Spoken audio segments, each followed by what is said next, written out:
Hi there, my name is Paula Sturm, and I'm a registered dietitian and a functional medicine nutritionist and the owner of Radically Nourished. And in this tip, I want to talk to you today about probiotic rich foods, their benefits, and where we can find them.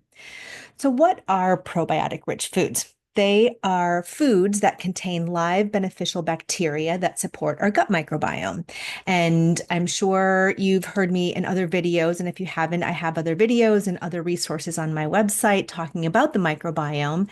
And I do see a lot of people with gut health issues. So the microbiome comes up a lot. And it's really important that we support a healthy microbiome because this microbiome is influential on so many areas of our health.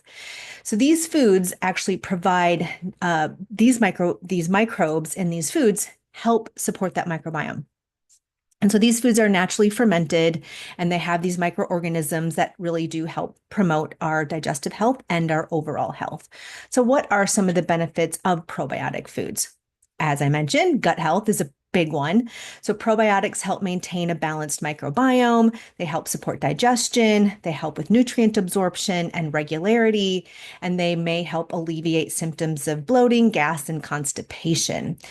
Probiotic rich foods can help support our immune system since a lot of our immune system is in our gut, and a healthy microbiome plays a crucial role in that immune function, and it helps our body fight off illnesses and infections. Probiotics can help our mental health and that gut brain axis that connects our brain and our gut. And probiotics can positively influence our mood, help reduce stress, and even alleviate symptoms of anxiety and depression.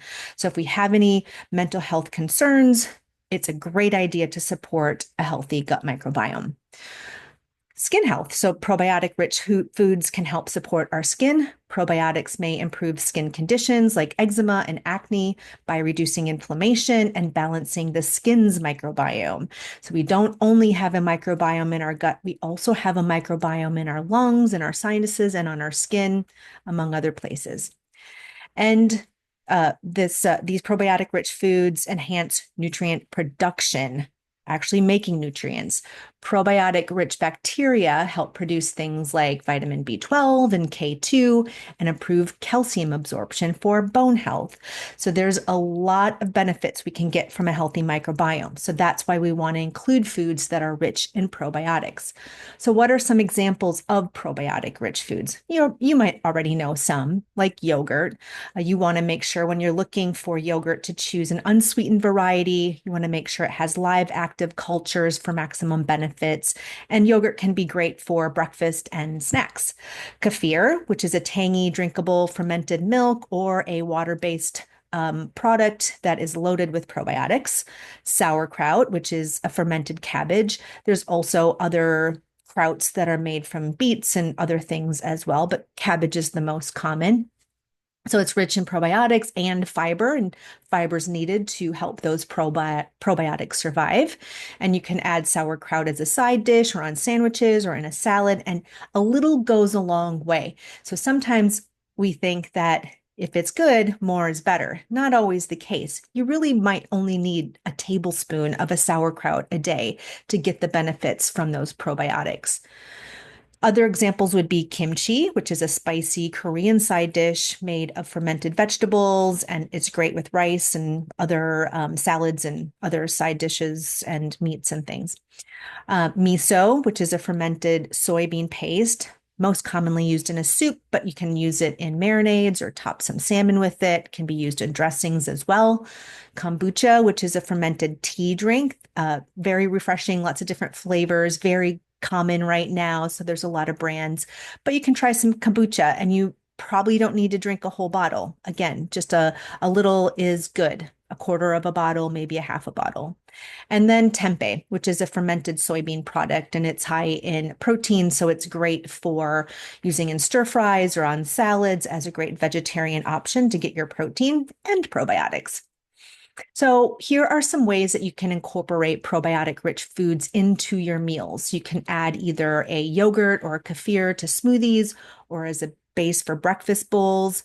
Use sauerkraut or kimchi as a topping for sandwiches, grain bowls, or on avocado toast. You can sip on kombucha as a midday refresher. You can include miso paste in soup or use it as a marinade for roasted veggies. Or, like I said, you can make a miso glazed salmon. Substitute tempeh for meats and stir fries, tacos, and on salads.